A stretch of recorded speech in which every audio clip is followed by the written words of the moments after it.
Friends, I'm back home now. I spent the last weekend in California. Was at Westminster Presbyterian Church, where I shared Mark's gospel. I had a wonderful time with the folks there. It's good to be back in New Jersey.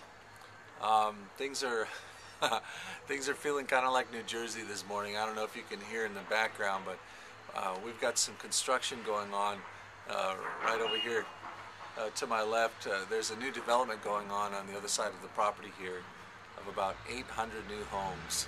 Oh my goodness. So we've been inundated with heavy machinery and lots of noise, but regardless of that, I just wanted to check in with you, and I wanted to go over something today that a number of you have sent emails asking some basic questions about.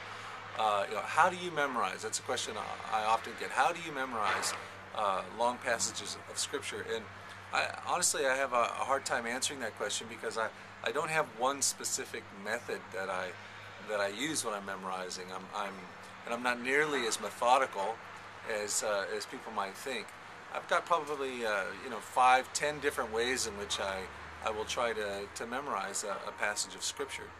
And but what I want to do with you guys right now is a couple things. One is I'm going to introduce you to a method that I tried out this weekend for the first time.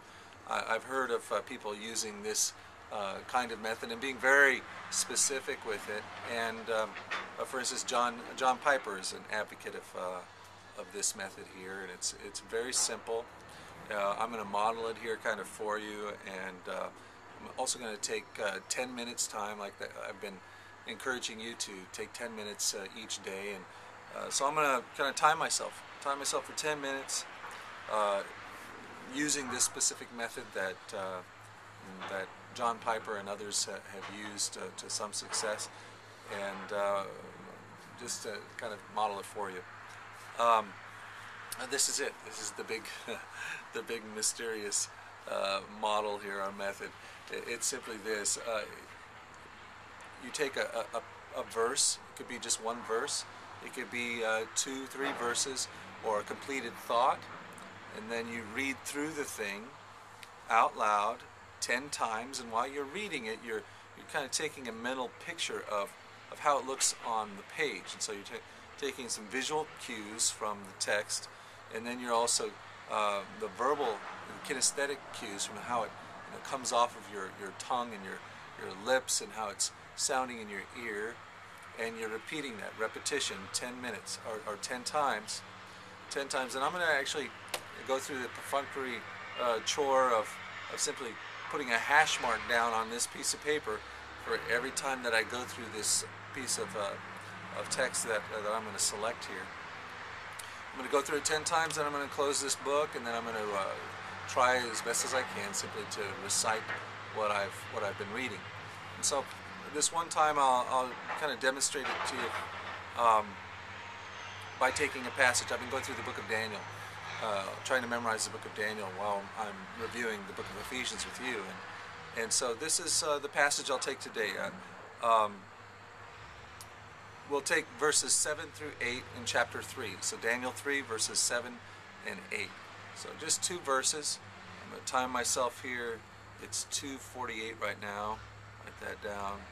And then I'm going to take those 2 verses, 7 and 8, and I'll say them out loud. So at the sound of the musical instruments, all the people, whatever their race or nation or language, bowed to the ground and worshipped the gold statue that King Nebuchadnezzar had set up. But some of the astrologers went to the king and informed on the Jews. They said to King Nebuchadnezzar, "Long live the king." So that's the passage there, just those 2 verses. Again, I've done it once, so I'll mark that down. I'm going to say it again out loud, taking a picture again, visual cue of how it's on the page, and then I'll say it one more time. So at the sound of the musical instruments, all the people, whatever their race or nation or language, bowed to the ground and worshipped the gold statue that King Nebuchadnezzar had set up. But some of the astrologers went to the king and informed on the Jews. They said to King Nebuchadnezzar, "Long live the king." Okay, that's 2 times. We'll try this again. So at the sound of the musical instruments, all the people, whatever their race or nation or language, bowed to the ground and worshipped the gold statue that King Nebuchadnezzar had set up. Some of the astrologers went to the king and informed on the Jews. They said to King Nebuchadnezzar, "Long live the king." Okay, so I'll just go through this. I won't have you watch me do it for all 10 times, but I'll go through this 10 times, and then I'll try it with the book closed and just see how I'm doing. And I'll fill that 10 minutes out, and at the end of the 10 minutes I'll see how I've gone. Now the next day I'll go back and I'll pull, tomorrow when I try this, I'll try and do verses 4 through 6 along with 7 and 8, those two verses, and just kind of bring those along.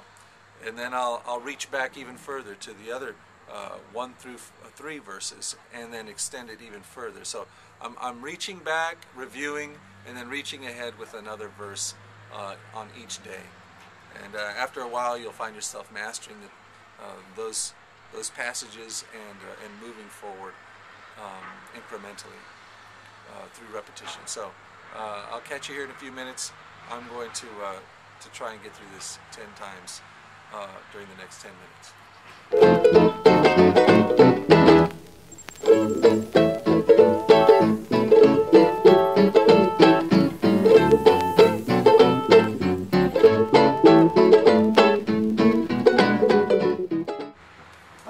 Okay, so that I just spent 10 minutes working on that passage in Daniel, and it worked okay. There's some real pros, at least as far as my own experience with this.